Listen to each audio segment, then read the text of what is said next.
오늘 부활절 예배에 함께한 여러분 모두에게 우리 주님의 사랑과 은혜가 늘 충만하시기를 주님의 이름으로 축원합니다. 오늘은 부활절입니다. 예수님께서 사망 권세를 깨뜨리고 부활하셨습니다. 이제는 죽음의 권세가 더 이상 힘을 발휘하지 못합니다. 이것이 부활의 메시지의 핵심입니다. 그런데 마귀는 자꾸만 장난을 하죠. 부활절 메시지의 논점을 흐리게 만들려고 하는 것이 마귀의 장난입니다. 그 부활이 사실이냐 아니냐 이것을 따지는 논쟁으로 자꾸 끌고 가려고 합니다. 사실 예수님이 부활했느냐 안 했느냐 이런저런 이야기를 해서 그래서 부활절이 주는 우리의 메시지를 자꾸 방해합니다. 성경은 예수님께서 부활하셨다 딱 한 줄로 말씀을 합니다. 어떻게 어떤 형식으로 어떻게 어떤 방법으로 이렇게 말씀하지 않아요. 그냥 팩트이기 때문에 사실 여부를 논쟁거리로 삼지 말라 하시는 것입니다. 이건 기정사실이라는 거예요. 이 사실을 놓고 그 다음에 성경이 더 중요하게 여기는 것은 메시지입니다. 이 사실이 주는 메시지가 어떤 것이냐라는 것이죠.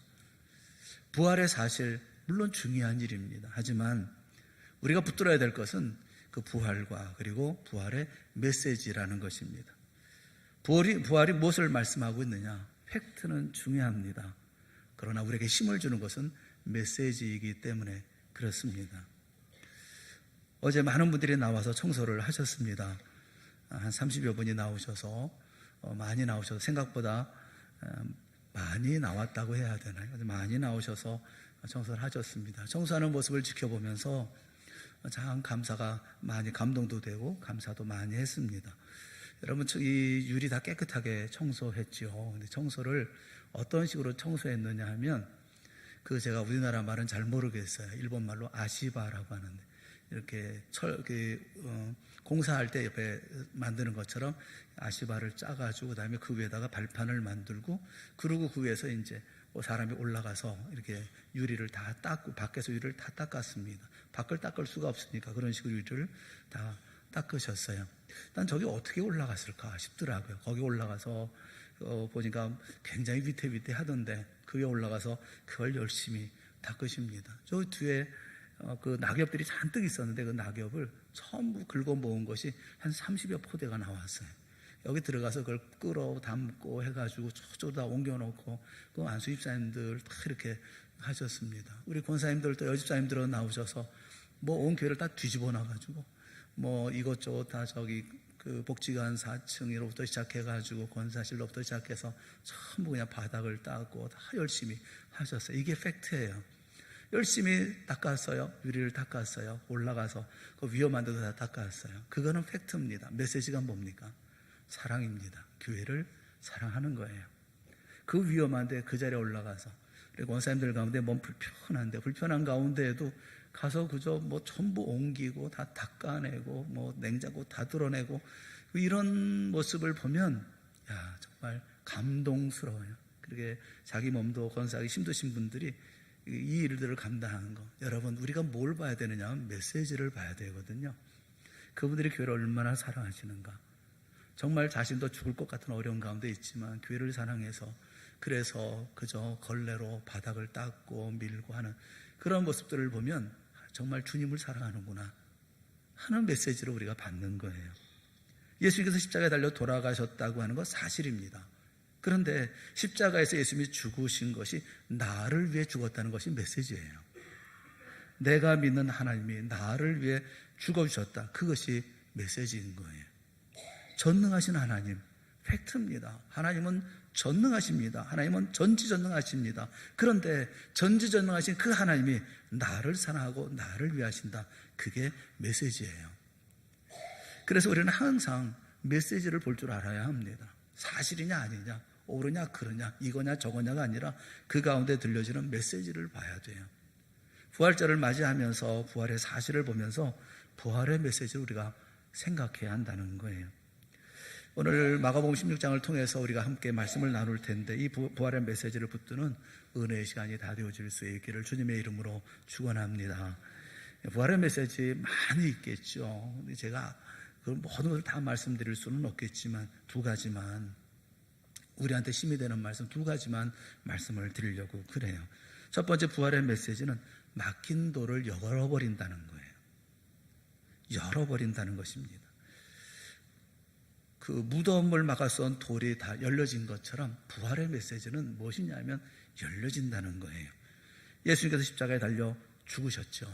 그런데 남자들은 다 도망갔습니다. 남자들의 믿음이라고 하는 것은 별로 의지할 게 못 되는 것 같아요. 어떤 여자를 만나느냐에 따라서 그 믿음이 좌우되는 것 같아요. 이 반면에 여자들은 끝까지 의리를 지키는 그게 여자들인 것 같습니다. 1절 말씀에 보면 안식일이 지남에 막달라 마리아와 여자죠. 야고보의 어머니 마리아와 역시 여자입니다. 또 살로메가 여자예요.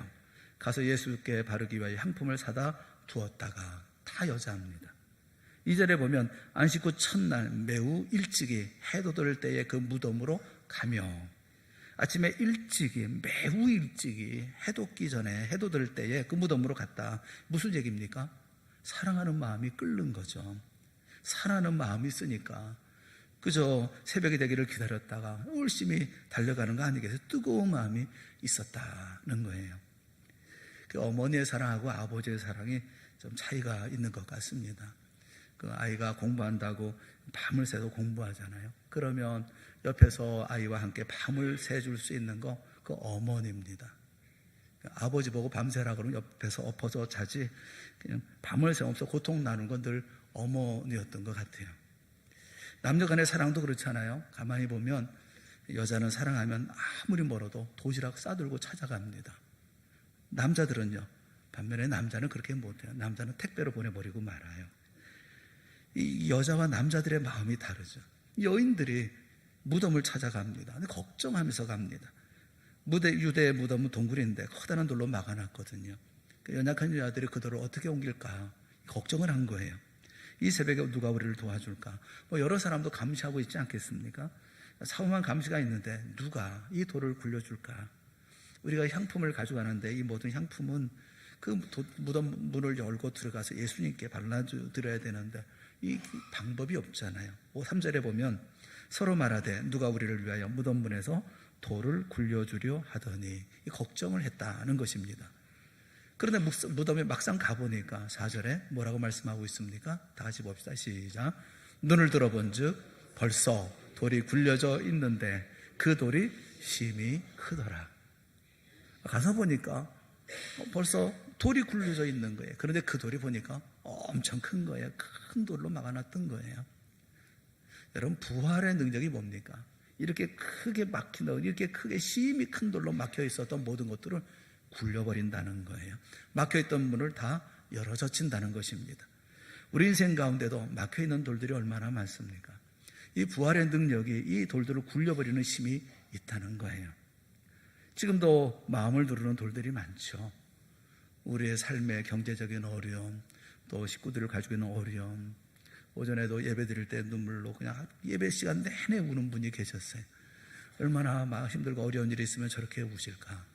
그런 마음이 들더라고요. 우리의 마음에 어려움이 있어요. 그런데 부활의 능력은 이 돌들을 다 굴려버리고 뚫어버리는 역사가 있다. 그렇게 우리에게 말씀해 주고 있는 거예요. 생각해보면 인생 살면서 제일 크게 큰 우리를 막고 있는 큰 돌은 관계인 것 같아요. 인간관계가 아닐까 싶어요. 사람은 관계가 다 평안하지 않고서는 행복을 느낄 수가 없습니다. 인간의 모든 풍성함은 관계 속에서 나온다고 얘기해도 과언이 아니에요. 그런데 인간관계가 다 깨져버렸어요. 왜 그렇습니까? 그 뿌리에 죄가 있기 때문에 그렇거든요. 우리에게 죄성이 있기 때문에 그 죄성의 뿌리는 탐욕입니다.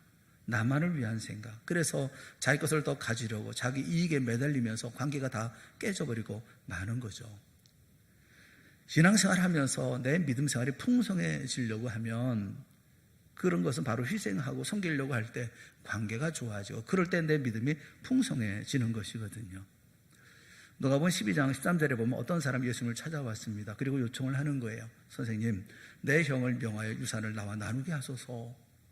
내 형을 명해서 나와 유산을 좀 나누게 하소서. 형이에요. 유산을 나누는데 문제가 있었나 봐요.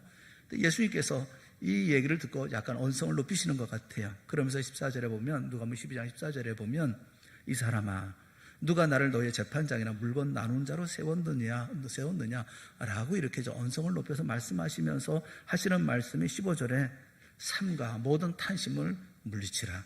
사람의 생명이 그 소유에 넉넉한 데 있지 아니하니라. 그렇게 말씀하셨다는 거예요. 무슨 말씀이냐 하면 넌 지금 얼마나 많이 소유할 것인가 그 싸움을 벌이고 있지. 내 형하고 지금 싸움을 벌이고 있지. 그 잘못된 것이라는 것입니다. 내가 가지고 있는 물질과 재산을 가지고 관계를 세운 데 써야지.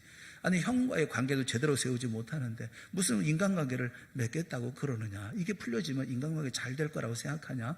예수님께서 질책하고 계시는 거예요. 그러면서 예수님께서 들었던 비유가 있어요.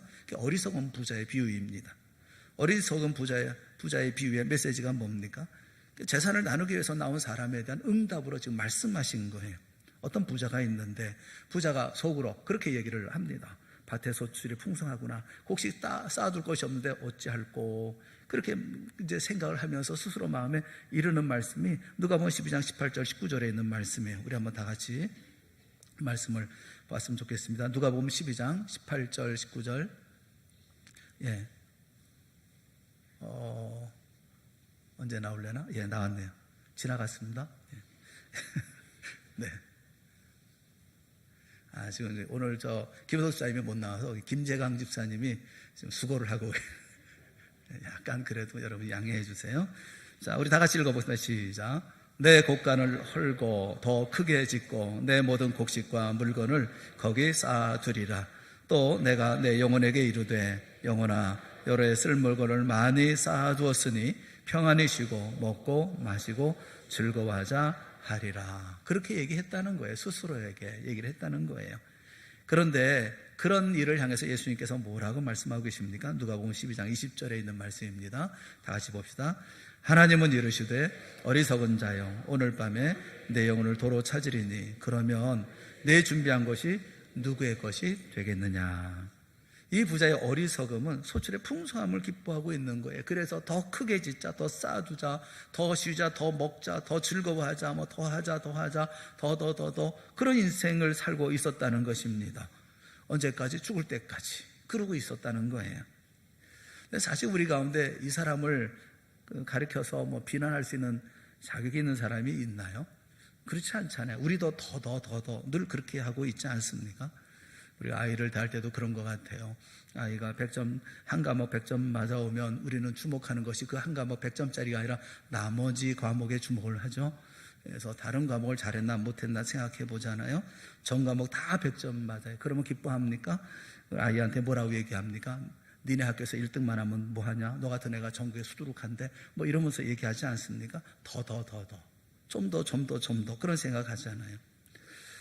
여러분 부활의 능력이 뭐냐면 누리는 거예요. 하나님께서 우리에게 주신 모든 것을 누릴 수 있어야 되는 거예요. 그것은 예수 그리스도로 말미암아 얻어진 자유가 있고 생명 있는 사람이 살아가는 삶이에요. 그 삶 속에서 하나님께서 주시는 은혜를 누리고 살아가는 거예요. 그 부잣집 가보셨나요? 부잣집에 보면 집 정원에 연못이 있습니다. 뭐 크지도 않아요. 배 띄울 정도의 연못도 아닙니다. 그냥 한 5m, 10m 되는 그런 연못이에요. 폭포도 있어요. 폭포도 만들어 놨어요. 그러면서 자랑해요. 이 정원 참 아름답지 않습니까? 그러면서 이렇게 이 정원을 자랑합니다. 뭐 여러 가지 돌을 갖다 놓고. 그런데요, 옛날에는요, 시골에 가면 문만 열면 다 그런 거 있었어요. 굳이 뭐 정원을 안 만들어 놔도 다 그런 게 있었어요. 요즘에 돈 열심히 벌어가지고 하는 일이 뭐냐면 그 조그맣게 축소해서 만들어 놓고 내 것 그러고 있더라고요. 우리 교회 성도들 가운데 큰 정원을 가지고 계신 분이 계셔요. 얼마나 큰 정원인지 몰라요. 문만 열면 그냥 정원이 그냥 뭐 한눈에 보여요. 뭐 봄, 여름, 가을, 겨울. 이 도덕산이라는 정원을 가지고 있는 분이 계셔요. 그 아파트에서 문만 열면 그냥 바로 산이에요. 그래서 거기에 뭐 봄에는 뭐 겨울에는 뭐 눈으로 덮여 있죠. 뭐 봄에는 뭐 개나리, 철쭉, 꽃이 흐드러지게 피죠. 여름에는 울창하고 겨울에는 단풍이 지고 그 아름다운 정원이잖아요. 바라만 봐도 너무 좋더라고요. 보면서 얼마나 좋아요. 그런 성도들이 있더라고요. 그런 집에 살면 참 좋겠다 싶은 생각이 들죠. 근데 여러분 만약에 그 도덕산을 그 성도 앞으로 등기를 해줬다고 생각해 보세요. 저게 내 거다. 그렇게 되면 어떻게 될까요? 아마 직장 못 다닐걸요. 맨날 누가 들어오나 감시해야죠. 청소해야죠. 철조망 쳐야죠. 보초 서야죠. 그건 내 거니까. 그렇지 않겠어요? 누릴 줄을 모른다는 거예요. 많은 사람들이 어리석게 누리지 못하는 인생을 살아간다는 거예요. 그러니까 새로운 관계도 세울 수가 없어요. 얼마나 어리석은 그런 인간들입니까? 오늘 오후에 부득이 우리 이만우엘 찬양대가 찬양을 하는데 제가 참석을 못해서 너무 안타까운데, 그 김성한 목사님이 중국에 있다가 중국에서 다 쫓겨났잖아요. 나와서 어떻게 해야 되나 했는데 그 봉신교회에서 그 아프리카에 그 선교사로 파송하겠다 해서 이번에 좋은 기회가 돼서 선교사로 파송을 합니다. 부르키나파소에 누가 있냐면 한 20명쯤 모이는 성도들이 있대요. 우리나라 사람들이 있대요. 근데 거기서 목사님이 누구 왔으면 좋겠다. 그래서 누구를 보낼까 하다가 김성한 목사님이 마침 이 거론이 되고 얘기가 돼서, 그래서 그 가족들이 지금 가 있습니다. 부르키나 그 아프리카에 서쪽인가요? 그쪽 중간쯤에 있는 아주 작은, 그러니까 프랑스형의 작은 나라예요. 극빈국 가운데 뭐 하나라고 얘기할 수 있어요. 그런 나라에 이제 가게 되어졌어요. 제가 오늘 설교를 맡아가지고 가서 설교를 해야 되는데 무슨 설교를 할까 생각을 하다가 설교를 좀 준비하면서 나사로 얘기를 좀 해야 되겠다, 그런 생각이 들었습니다. 나사로가 살아났잖아요. 예수님께서 나사로야 나오라 해서 나왔잖아요. 나올 때 어땠을까요? 죽은 사람이 살아났어요. 어땠을까요? 임마누엘 마음이 어땠을 것 같아요? 할렐루야 그랬을 것 같아요? 우와, 죽었다가 살아났으니까 우와 할렐루야 그랬을 것 같아요? 저는 짜증났을 것 같아요. 천국에 잘 있는데, 나올 동안 잘 있는데 예수님께서 와, 그래서 눈 떠보니까 또 주님 명령에 순종해서 뭐 보니까 세상에 또 왔어. 아이 지겹게 세상에 이러지 않았을까 하는 생각이 들어요. 그 재밌는 말씀은 예수님께서 그 수위를 다 두르고 있어가지고 풀어놓아 다니게 하라, 그렇게 얘기했잖아요.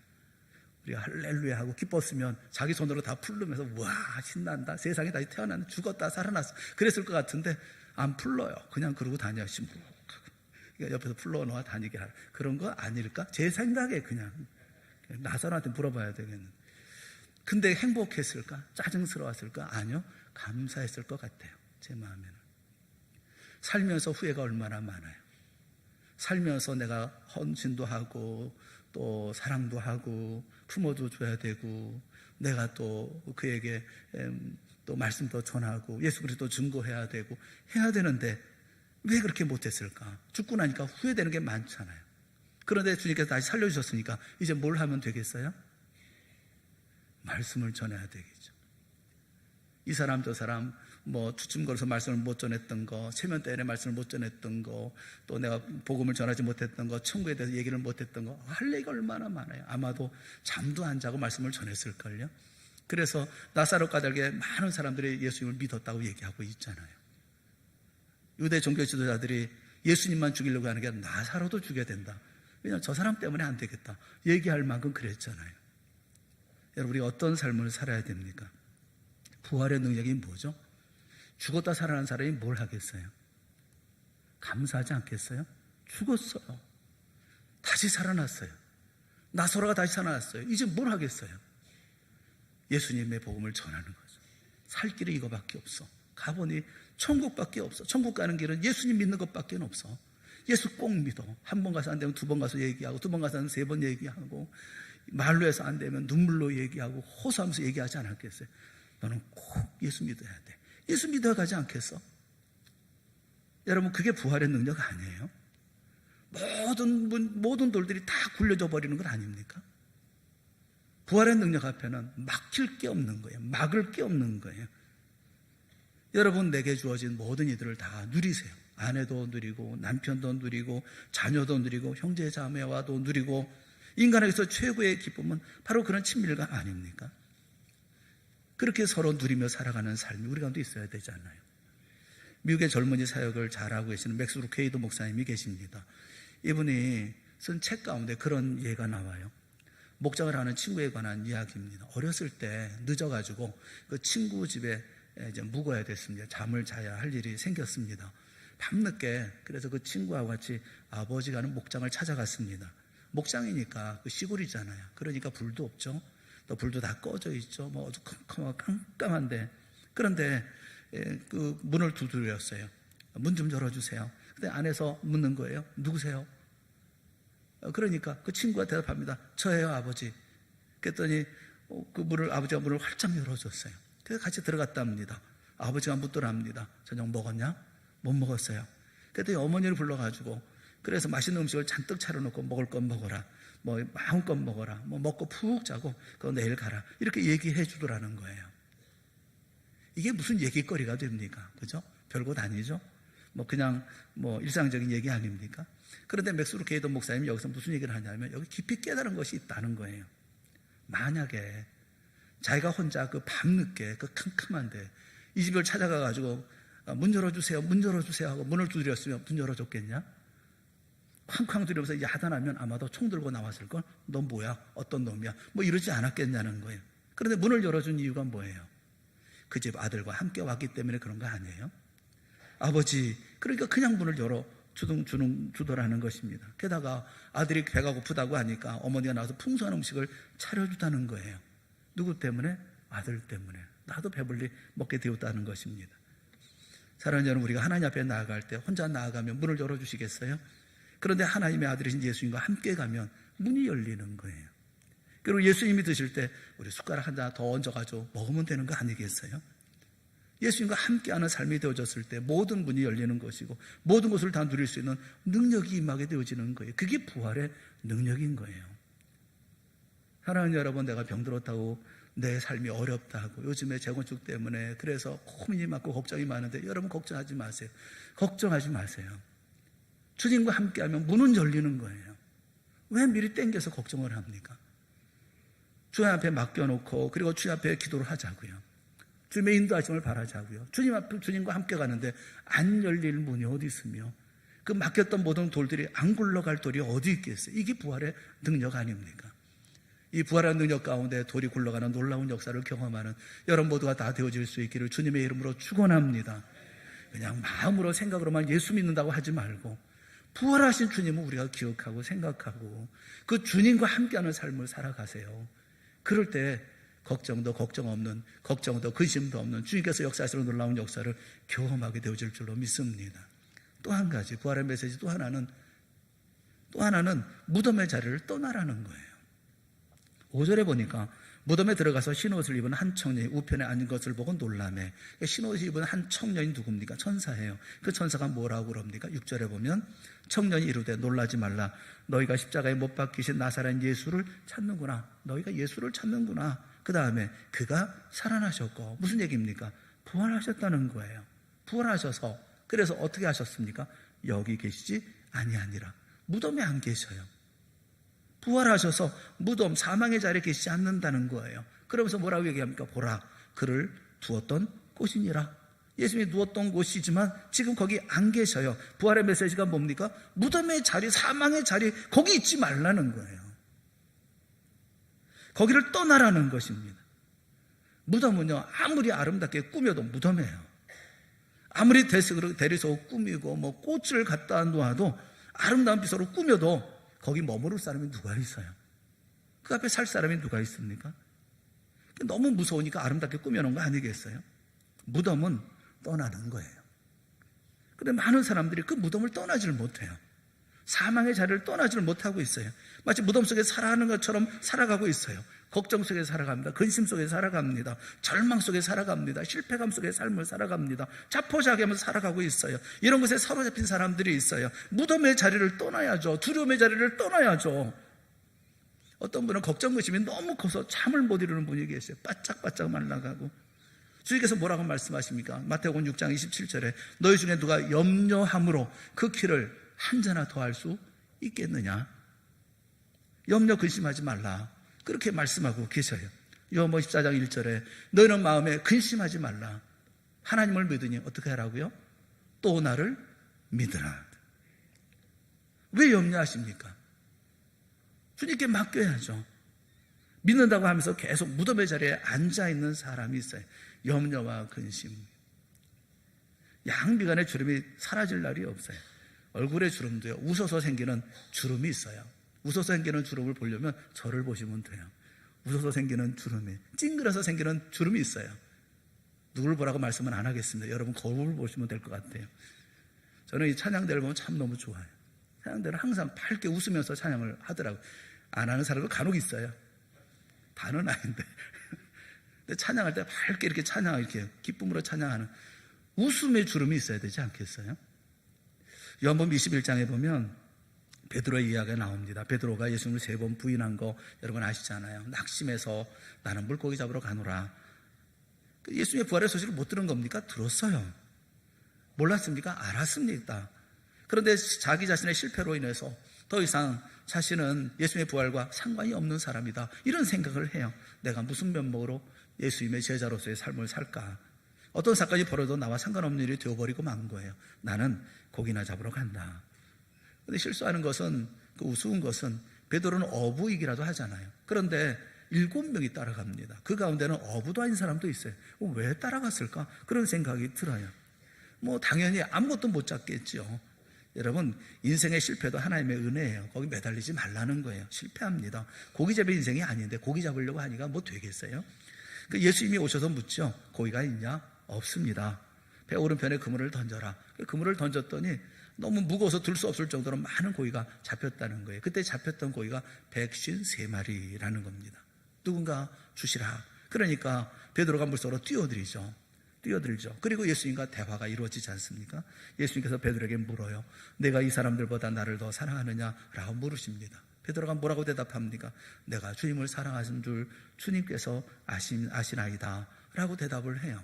겸손하게 대답합니다. 그래서 예수님께서 내 양을 먹이라, 내 양을 치라, 내 양을 먹이라 라고 말씀하시면서 베드로의 소명을 회복시켜 주십니다. 사명이 회복됩니다. 새롭게 출발할 수 있는 힘을 얻습니다.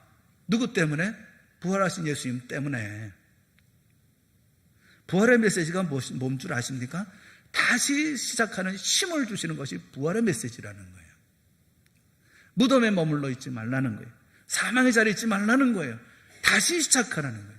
사랑하는 여러분, 다시 시작하는 여러분 모두가 되어질 수 있기를 주님의 이름으로 축원합니다. 좌절의 자리에 있지 말고, 절망의 자리에 있지 말고, 실망하며 자리에 있지 말고, 일어나서 다시 출발하는 여러분 모두가 되어질 수 있기를 바라요. 주님의 부르심에 응답하고 주님이 주시는 새 힘으로 주님의 역사에 동참해야 되지 않겠어요? 사도 바울은 빌립보서 3장에 보면 자신의 고백이 있어요. 빌립보서 3장 10절 11절 말씀에 보면 이렇게 얘기를 합니다. 내가 그리스도와 그 부활의 권능과 그 고난의 참념을 알고자 하여 그의 죽으심을 본받아 어떻게 해서든지 죽은 자 가운데서 부활에 이르려 하노니 라고 고백을 합니다. 부활에 이르려 한다. 근데 그 다음 말씀이 뭐냐면 12절도 14절에 있는 말씀인데 우리가 너무 잘 알고 있는 그런 말씀이에요. 우리 한번 다 같이 함께 읽어보겠습니다. 시작. 내가 이미 얻었다 함도 아니요 온전히 이루었다 함도 아니라 오직 내가 그리스도 예수께 잡힌 바 된 그것을 잡으려고 달려가노라. 형제들아, 나는 아직 내가 잡은 줄로 여기지 아니하고 오직 한 일, 즉 뒤에 있는 것은 잊어버리고 앞에 있는 것을 잡으려고 표대를 향하여 그리스도 예수 안에서 하나님이 위해서 부르신 부름의 상을 위하여 달려가노라. 할렐루야. 앞에서 10절 11절 말씀에는 부활이 이르려 한다, 부활을 붙든다 라고 얘기하는데 또 넘어 12절부터 14절 말씀에 보면 갑자기 표대를 향해서 달려간다고 얘기를 하고 있어요. 연결이 잘 안 되는 것 같아요. 근데 그렇지 않습니다. 이 말씀을 가만히 보면 그렇지 않아요. 10장 10절과 11절에 사도 바울이 붙든 것은 부활의 메시지예요. 부활을 붙듭니다. 내가 부활에 이르려 하노니 부활의 권능, 그 고난의 참념을 알고자 하여 그의 죽으심을 본받아 어떻게든지 죽은 자 가운데 부활에 이르려 하노니. 그래서요 12절 뒤에 있는 것은 잊어버립니다. 앞에 있는 표대를 향해서 내가 힘차게 달려갑니다. 무슨 힘으로요? 부활의 능력으로요. 부활의 능력이 임한 사람은 과거에 매여 있지 않습니다.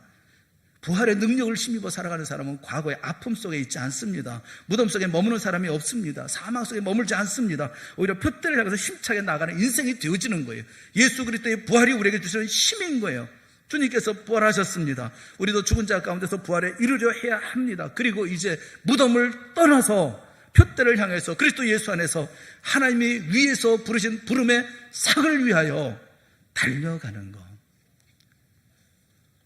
베드로처럼 고기나 잡으러 가야 되겠다, 그런 말씀 마세요. 낙심하지 말고요. 부활의 주님께서